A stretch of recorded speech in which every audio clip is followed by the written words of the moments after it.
of this awesome. A second element of potential cooperation has been clearly identified is the fact that Turkey, if it chooses to follow the EU example and ratifies Kyoto, and ratifies the Paris Climate Change Agreement, as a result multiplies, it facilitates, it accelerates the pace of the decarbonization of its economy, then the potential synergies for energy investment in renewable electricity and efficiency between EU and Turkey multiplies by several factors, which is also significant.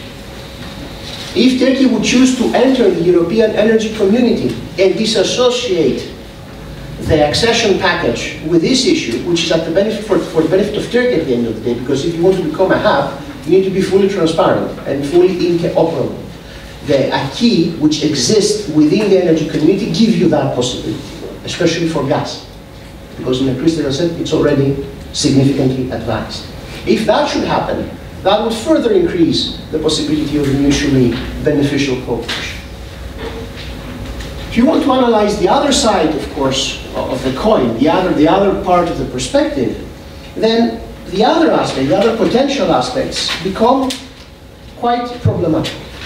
And has been a common agreement by all participants that the area, the issue-specific case, that would be the highest area of potential conflict that would affect the general structure and nature of even EU-Turkish relations is the Eastern Mediterranean and the prospects of tapping and monetizing the reserves of the Eastern Mediterranean.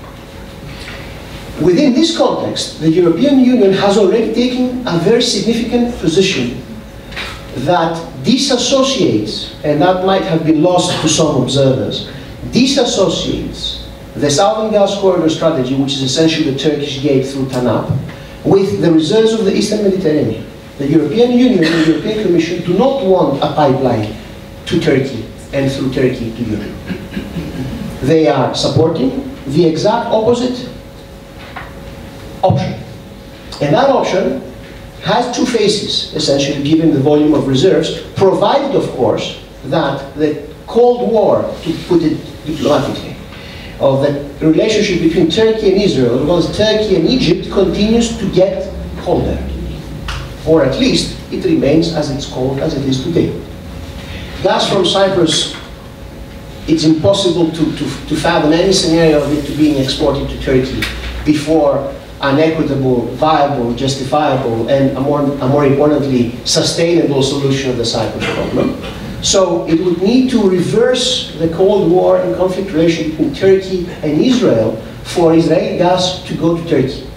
And it doesn't even have to transit through Turkey. Even to go to Turkey is something which is off the table as the current the current geopolitical climate in the bilateral relationship is right now, and more likely to continue to be in the future. So, East-Med gas, and this was a point of divergence within the group, and the political risk associated by that, which is a result of Turkish policies in the region, or Turkish perceptions in the region, and its claims, its maritime claims, which take different forms, shapes, and as well as the use of force, or the threat of the use of force in a coercive manner against the Republic of Cyprus and the companies that have been licensed to perform specific tasks.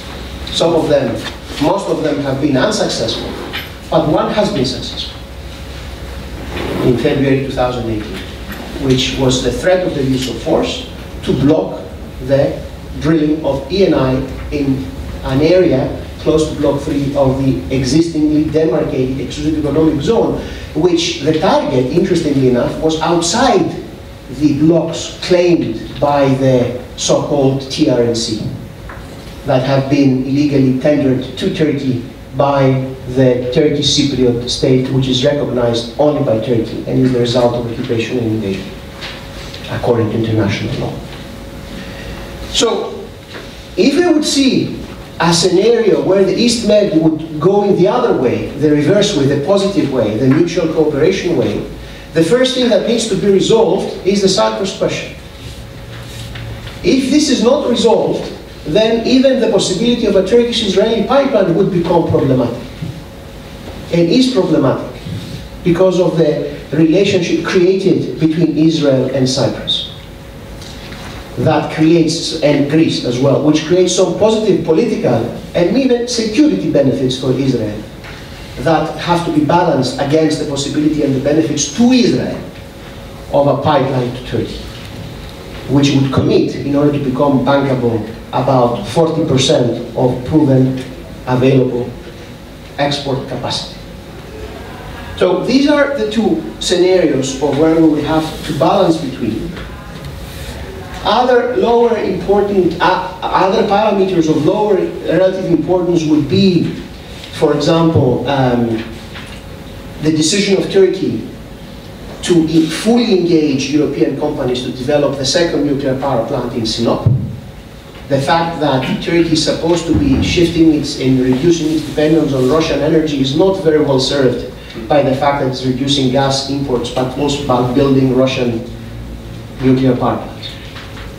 So we get Russian nuclear power electricity produced by nuclear power that is going to be built, owned, and operated by Russia, a state-controlled company by Russia for almost 50 years.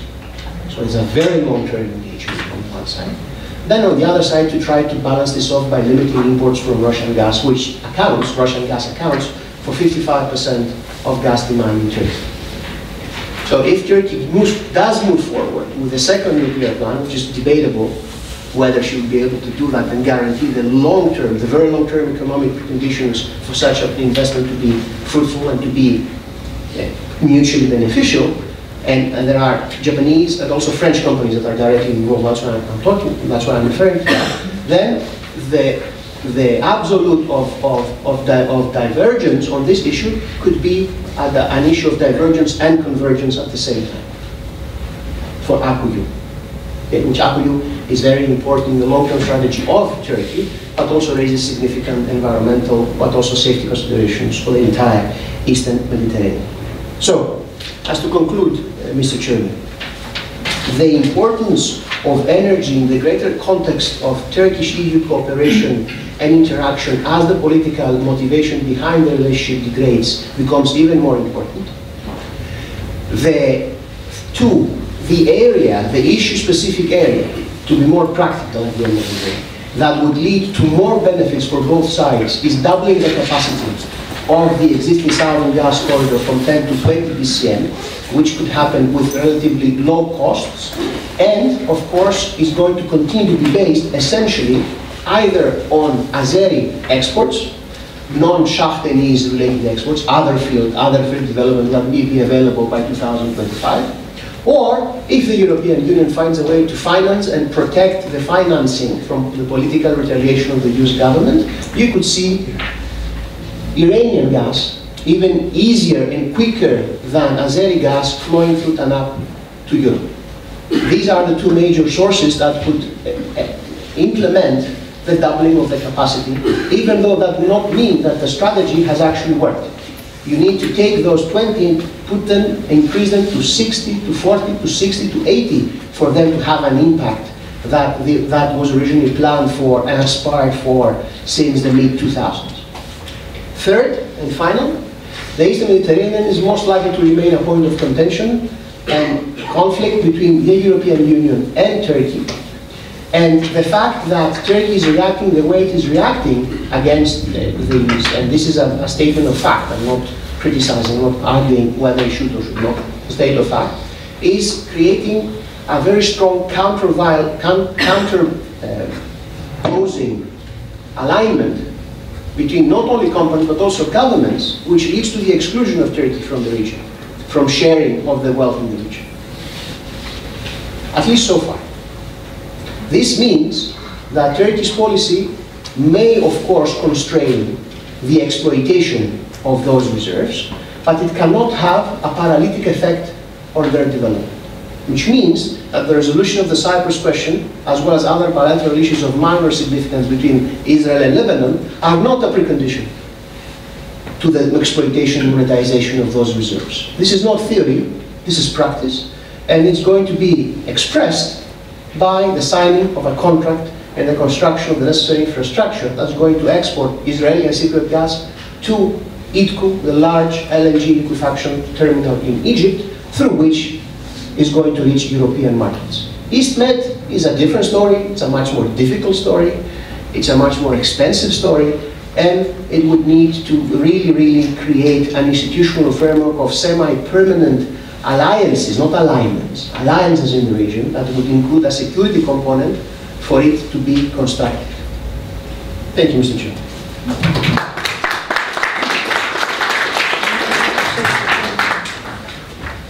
Thank you, Mr. Tsakiris, very much. And Mr. Myrianthis, please, the floor is yours. Thank you, Chairman. Also, thanks are due to the organizers for their kind invitation.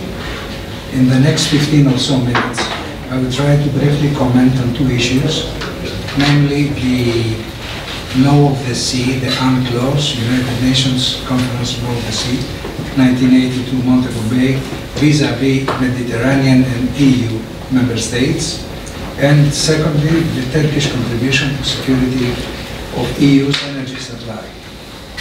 Jumping on the first point, on December 17, 2013, in Brussels, an informal alliance group was established at the initiative of foreign ministers of Cyprus and Spain in order to create coordination on the issues of common interest within EU members that are in the southern rim of EU. The EU-Med group, or Euromed 7, consisted of 6 + 1 Portugal member states, that is Cyprus, France, Greece, Italy, Malta and Spain.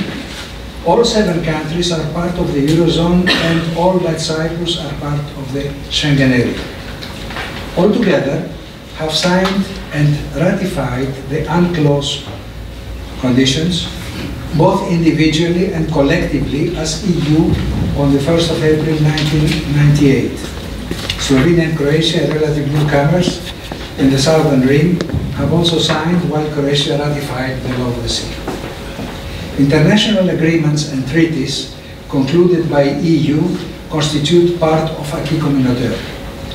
On April 1998, EU ratified UNCLOS 91 that became the jure acquis communautaire, affecting all future candidate member states, Turkey of course not excluded. In a parallel development, the EU Council created a special working group on the Law of the Sea called COMAR, which includes national experts from EU member states. It meets regularly in Brussels and drafts positions on all issues and national practices concerning the Law of the Sea. There are at least 6 meetings per year. The European Commission also participates in the work of COMAR, and external experts join if necessary. Now, moving to a wider perspective, out of the 21 countries and 2 regions, that is the Gaza Strip and Gibraltar, that surround the Mediterranean, 8 nations have either signed or acceded to UNCLOS. Yes, exactly, it's the British Overseas Territories. And another 9 Mediterranean countries have ratified the treaty. Only 3 countries, nations, are non-party to UNCLOS, namely Israel, Syria and Turkey, while Bosnia and Herzegovina has a pending status as a special case under the Dayton Agreement. For the entire Mediterranean, the overwhelming majority of nations that surround it do in principle accept UNCLOS as a legal framework, as a roadmap to both the limitation of their respective exclusive economic zones, and most important, as dispute settlement mechanism that UNCLOS provides. Ideally, the recent oil and gas exploration activities in Eastern Mediterranean, in Greece, Adriatic and elsewhere, should have been governed by the UNCLOS provisions as a global legal framework. Cyprus. Cyprus is a celebrated example of a country that have acted by the book. To proclaim 12-mile territorial sea zone in 1964, proceeding in 2004 to proclaim its exclusive economic zone on the basis of the median line of delimitation between the opposite geographical states, and finally concluded maritime delimitation treaties with 3 of its neighboring states, Egypt in 2003, Lebanon 2007, as yet not ratified, and Israel 2009 on the basis of the median line, including a provision for arbitration in case of a dispute. These are model agreements, which should be preserved and also relevant elsewhere. Turkey. Turkey is a non-party of UNCLOS, being in a minority of states in voting every year in the General Assembly of the United Nations against the omnibus resolution of the Law of the Sea item, as it did most recently. Turkey has established special relations with the European Union since 1960s by concluding an association agreement, also called Ankara Agreement, with the then European Economic Community. The agreement is still in force today. Turkey, while is a candidate EU member, as a non-party to UNCLOS, in fact clashed with EU acquis communautaire. Yet, before acceding to EU, all candidate states are expected to acquire acquis. Turkey is not only a non-party to UNCLOS, but is a persistent objector to its certain provisions due to the Aegean Sea dispute with Greece. However, the Turkish position, legal position, is that Law of the Sea is a mixed treaty, meaning a treaty concluded by EU jointly with its member states, then is only partially a part of EU acquis. Turkey further maintains that the European Council decision to approve UNCLOS proves that EU can become party to UNCLOS within its competence. The objections of Turkey rather stress to the provisions of UNCLOS regarding to the width of the territorial waters and the delimitation of sea zones. Thus, it must be considered whether these issues fall within the competence of EU, the acquis. That's the Turkish view. However, the Turkish stand is that only some provisions of UNCLOS create rights and obligations attached to the union system. Therefore, EU law might require Turkey to implement only these provisions into her legal system, again according to the Turkish view. In conclusion, Turkish view is that can avoid becoming a party to UNCLOS, as she does not have to implement the provisions that are all part of the EU law, the acquis. Consequently, Turkey has no legal obligation to ratify UNCLOS according to either its provisions or EU acquis communautaire. Turkey's angle, it is more like a political obligation for Turkey rather than a legal one. Turkish Prime Minister Erdogan made a very strong statement saying EU membership is a strategic objective for us. However, unless something dramatic happens, the prevailing view is that Turkey is rather opting for a special, a la carte yet privileged relation with EU instead of full accession that requires adoption of key legislation, such as the rule of law, freedom of expression, freedom of assembly, progress in the settlement process of the Kurdish question, the independence of the judiciary, and finally, the principle of separation of powers inter alia. Greece. Greece apparently has a window of opportunity that normally should actively pursue by exploiting EU's infrastructure and its participation to them. Therefore, in the frame of EuroMed 7 group, Greece might propose and further actively promote through its diplomatic channels an initiative as to declare a unified European exclusive economic zone in the Mediterranean area, embracing all EU member states that surround the basin, and that incidentally had all individually ratified UNCLOS.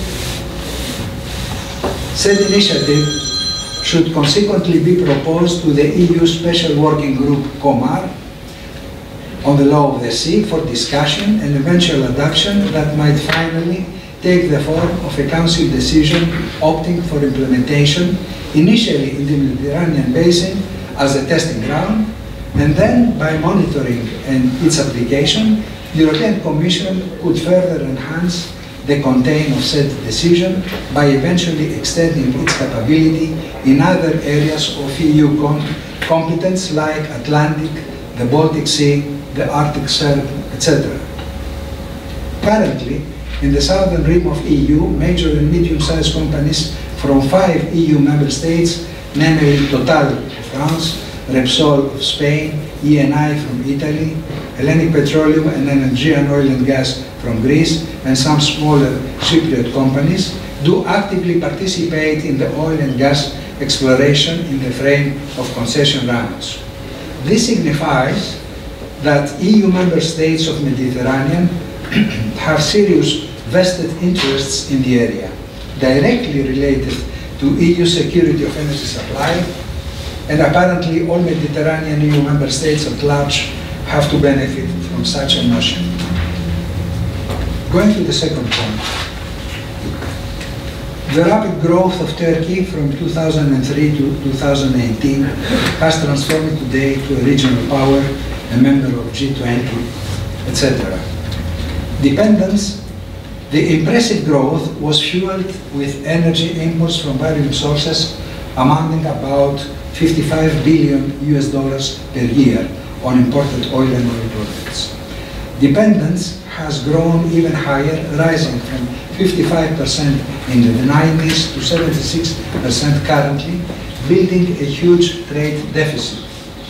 Fossil fuel imports account for almost 50% of the deficit. Economic growth demanded more natural gas imports to satisfy demand. It is projected that by 2020, Turkey might import around 60 billion cubic meters of natural gas per year, while in 2016 had imported 46 BCM. Turkey is strategically located as a transit country between the EU and its supplies in the Middle East, Central Asia, and Russia. On natural gas exports availability, Turkey imported 25 BCM of natural gas in total, mainly from the Russian Blue Stream pipeline in 2016, and 29 BCM in 2017, while the projected new gas line Turkish Stream pipeline will import another 31 billion cubic meters per year from Russia. The combined capacity from these two pipeline systems is around 60 BCM per year, a quantity that is almost sufficient to cover the domestic demand, yet without export capabilities and options. Upon realization of Turkish Stream, Turkey would have effectively been transformed to a key hub for Russian gas, increasing its dependence on Russia to the dismay of US. The political rapprochement between Russian Federation and Turkey in the energy sector led, among others, to the financing and construction by Rosatom of the first nuclear power plant in Akkuyu. Since June 2018, the 16 BCM capacity of the Trans-Anatolian Natural Gas Pipeline, the TANAP, connecting the Sa'danis to gas-producing fields in Azerbaijan to Europe through South Caucasus Pipeline and Transatlantic and Transadriatic Pipeline, the TAP as its extension, is the mostly dedicated system to export the Caspian gas to EU and elsewhere. The pipeline is expected to deliver 6 BCM of gas a year of Turkey and 10 BCM to Europe mainly, and as Theodoros said before, that covers only a tiny fraction of EU needs. Additional potential sources for gas imports to Turkey are the northern Iraq in general, KRG, the Kurdistan regional government in particular, Turkmenistan, and finally the Islamic Republic of Iran. This is a very serious point, as again has been touched before, yet the long-term contracts with all its current pipeline gas suppliers, Russia, Azerbaijan and Iran, expired in the year 2020. As a key transit country, Turkey may transport additional volumes of natural gas from Iran and Russia, yet commercial, financial, infrastructural, and above all political constraints restrict this potential.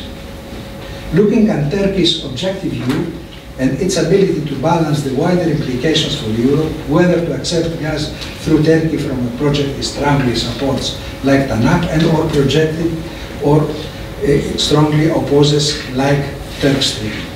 In general, Russian gas exports via Turkey is not an option for EU, besides that surge Ankara's dependence on Moscow for its energy needs, yet further increases EU over-dependence with the from the Russian Federation.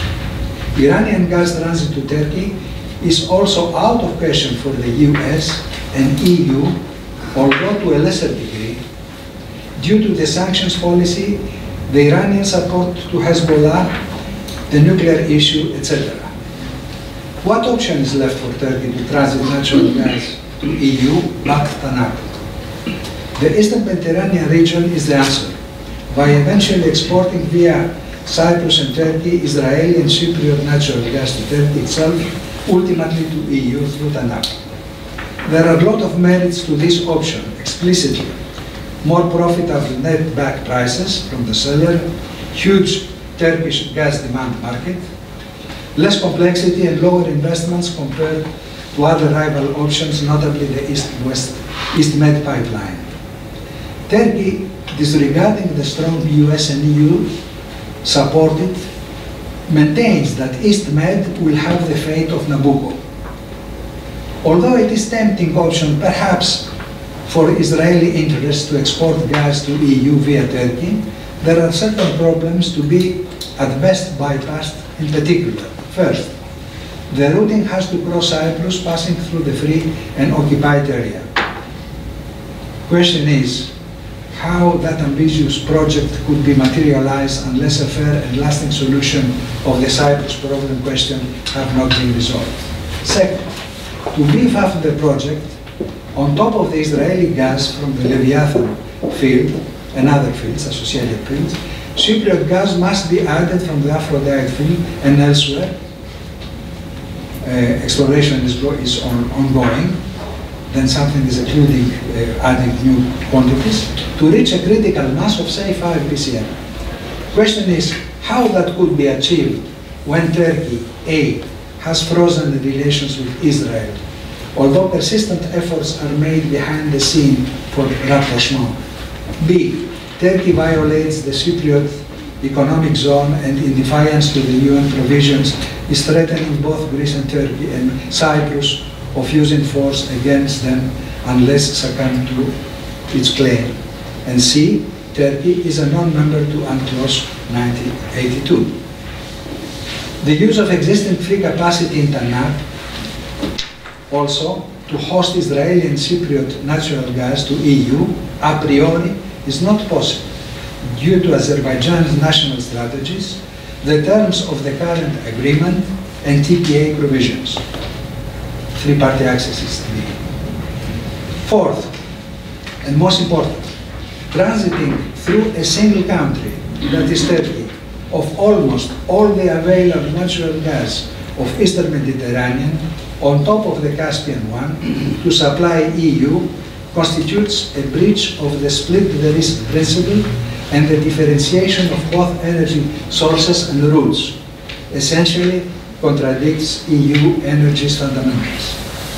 In conclusion, despite the higher cost and the technological challenges it brings, East-Med pipeline perhaps remains a credible feasible option, constituting the fourth corridor supplying EU with natural gas. Thank you for your attention.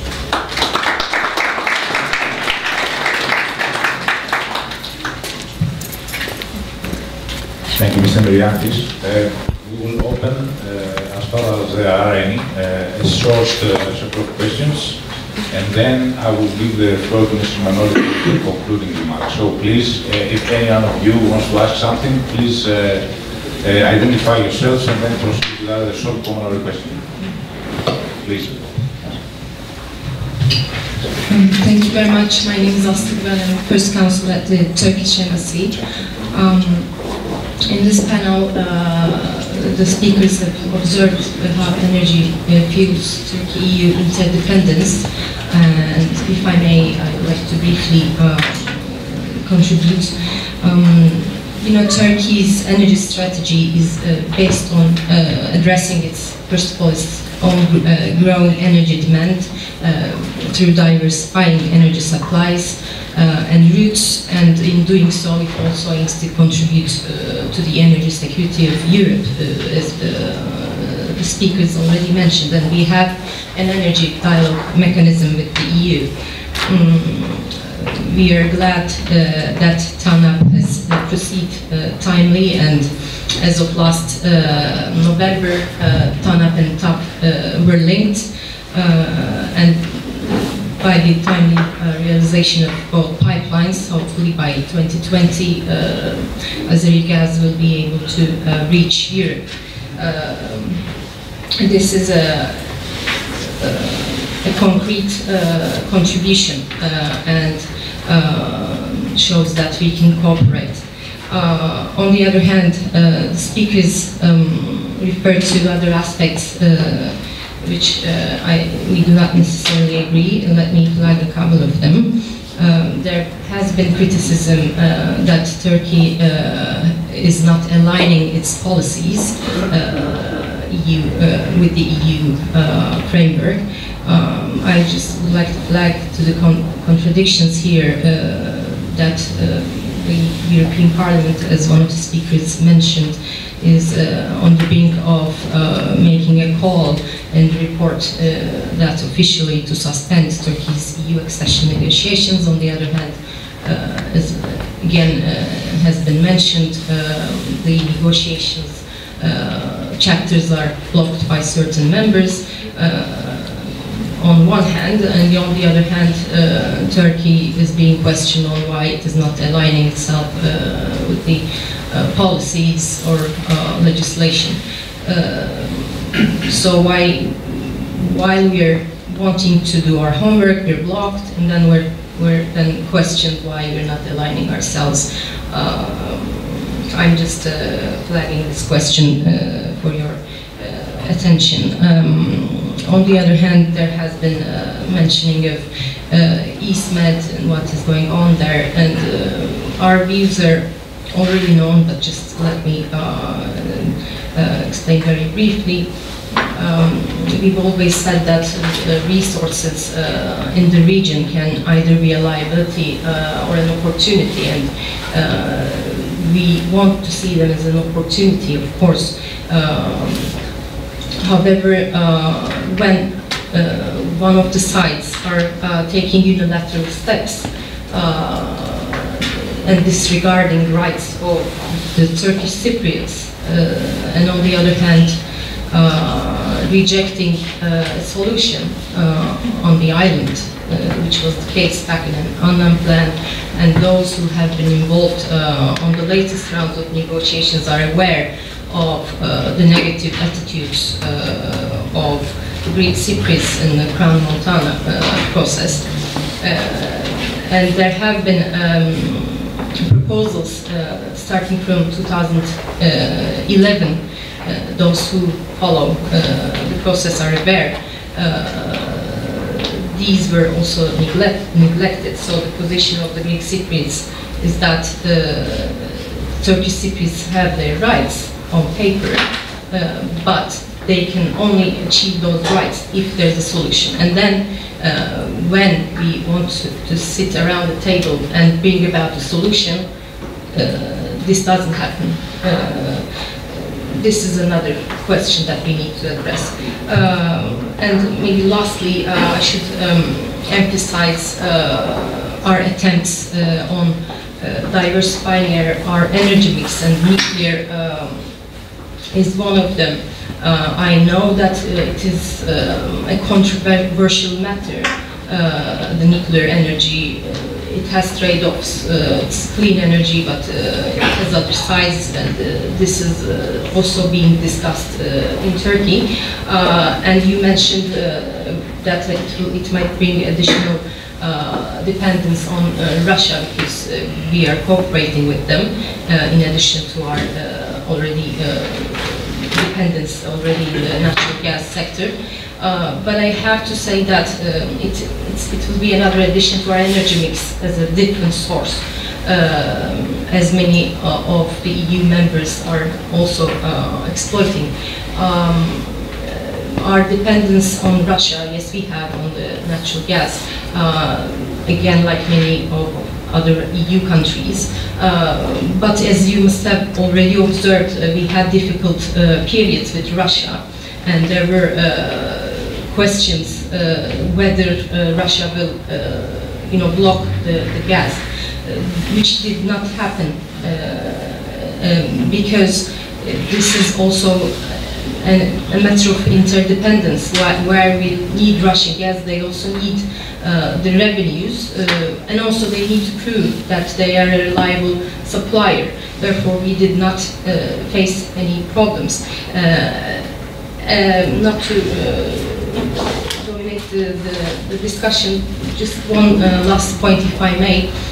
The Turk Stream pipeline, it will not, at least on parts of Turkey, it will not bring an additional dependence on Russia, because it will replace the pipeline coming through Ukraine and the Balkans. So it will simply replace it, and in terms of quantities, it won't bring any additional dependence. And we are also pleased to observe that energy was a positive pillar, which was already, which was taken up during Prime Minister Tsakiras's visit to Turkey as well. Thank you.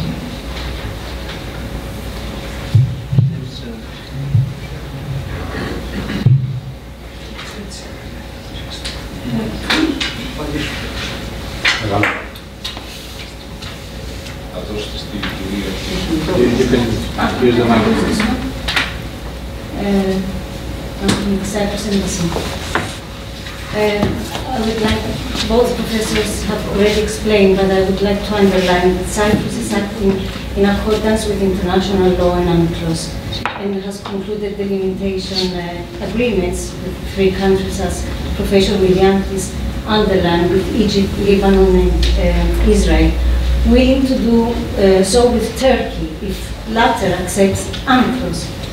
And this and the Republic of Cyprus has awarded, after international tenders, offshore blocks for hydrocarbons exploration to a number of companies, including Eni, Total, ExxonMobil, Qatar Petroleum, in accordance with international law, thus providing illegal certainty. So, this I wanted to underline. Regarding the Cyprus question and the Turkish secret community that my colleague said, I would like to underline that in previous rounds of negotiations, there was a convergence that natural resources, including those of the EEZ, will be a matter of federal competence after reunification, and the Turkish secret community will benefit accordingly. Receiving revenues for the exploitation of hydrocarbons will be a matter of many years, and this is enough time to focus on the Cyprus of resolving the Cyprus problem. So we have time for thinking for that now, and then thinking about the problem that our colleague mentioned before. Thank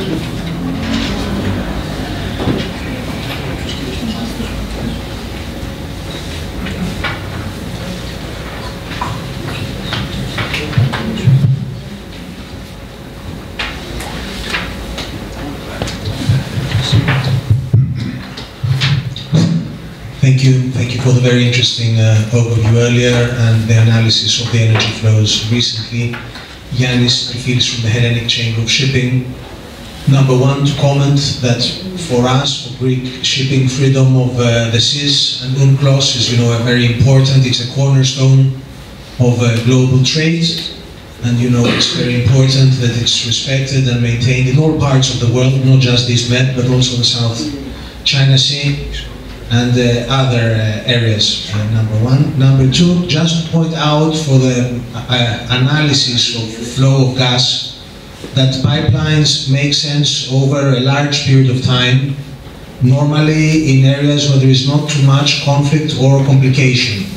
Of course, Alaska being a good example, Siberia being another. I am not sure if the Transcaucasus fits into this kind of environment, But I can say that people should also consider alternatives to fixed pipelines that need maintaining a lot of balance of power, and a lot of energy can be lost on externalities maintaining that corridor, and to consider, flexible pipelines, which is ships that can go anywhere to load and anywhere to offload, and generally move in a homogeneous and peaceful environment, as long as the previous caveat of the freedom of the movement of the seas applies. Thank you. Thank you. I will shift now to the speakers so that they can make their comments on the 2 comments and actually the 3 comments, and then I will give the floor to Mrs. Manoli.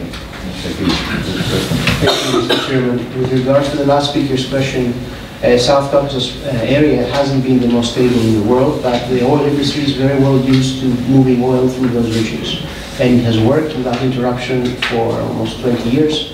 It will continue to work because, unfortunately, the Caspian Sea is a landlocked area. With regards to some of the comments made by the Turkish diplomat among us, let me tell you why you should align yourselves with the EU gas regulation and the Aegean. Because it's in your interest to do so. If you do so, you are going to be able first to complete the EU accession chapter on energy if it opens and when it opens. So you have to renegotiate everything from start. A big part of the key chapter is in the energy chapter treaty and in the energy community treaty first. And secondly, it would help your target, if it is your target, to become a hub, to develop a trading formula, to be more interoperable and less opaque. With regards to the issue of different sources of gas, I understand that the answer to the link between APU and Russian gas. That would be the case if Russian gas was not used primarily for electricity production in Turkey, and it is used primarily for electricity production. So you're changing one form of dependence to another, not in its completion, but to a very significant extent. Finally, you mentioned about the rights of the Turkish shippers being on paper, but only be available to them after the solution. Clarifying that you're meaning about the gas revenues, is this correct? The potential gas revenues, or you were making a general remark? No, not only the revenues, but they need to be part in decision making as well, even starting from the tenders, And not only the percentages in terms of the revenues, but co-decision in every aspect of it. But if that were the case, you would be asking the Republic of Cyprus to recognize an illegal entity. Because how would they participate if they don't participate for what they claim to be their state? Well, there is a proposal back in 2011. I don't know. Just to ask, do not make this a bilateral dialogue. Let's not open this because we're already almost out of time. So I don't like this to monopolize. Sorry. Yeah. Okay. And what's in regards to the revenues now? Because this is an argument. The revenues are not going to be appropriated by the Greek Cypriot community alone to serve the needs of the budget. Actually, there's a bill in Parliament discussed right now, according to which the revenues are going to remain to create a fund that's going to be used for generations to come. They're not going to be used, they're not going to be spent. So the revenues are going to start flowing after 2023, the real money after 2026. So we are several years before that. A. B. It's not billions per year, it's hundreds of millions per year, in the low 200s to 300s. And finally, it's not going to be spent. It's going to remain there as an incentive for the Turkish Cypriots to reintegrate. If we give them this incentive from now, prior to integration, we're going to lose the incentive, if that would be an incentive. Thank you.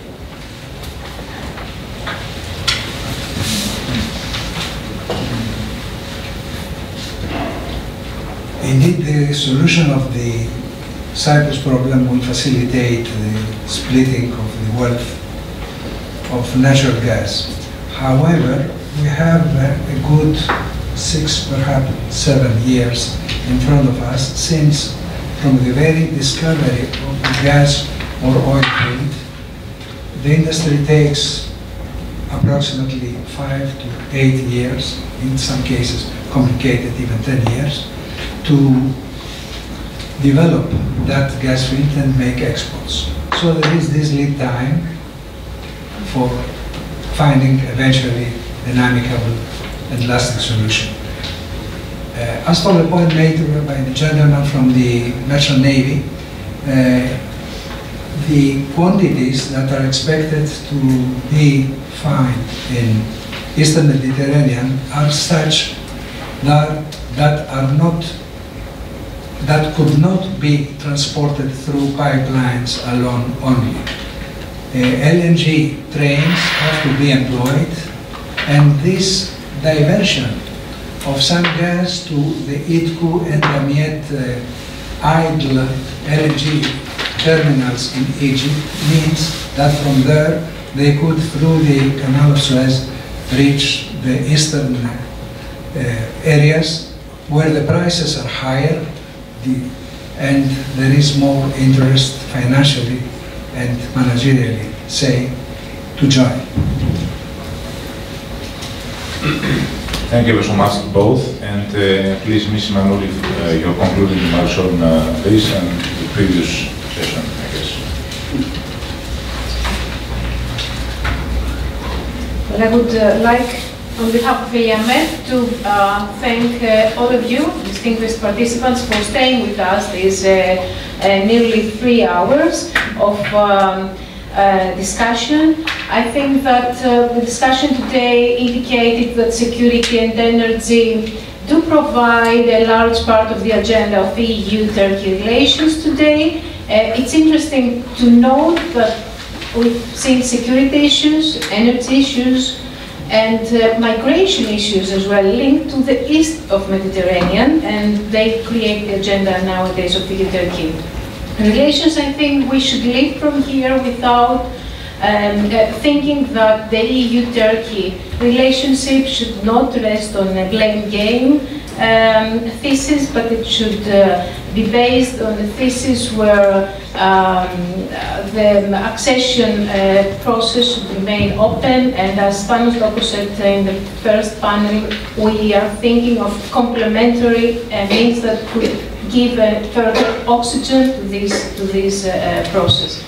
Now I will conclude here, and just to remind you that you can find more on this project on the website of ELIAMEP, and as well as on the website of FEUTURE project, www.future.eu, but you can do this through ELIAMEP. There are several documents on energy, on migration, on security, on politics, on identity, which is very interesting.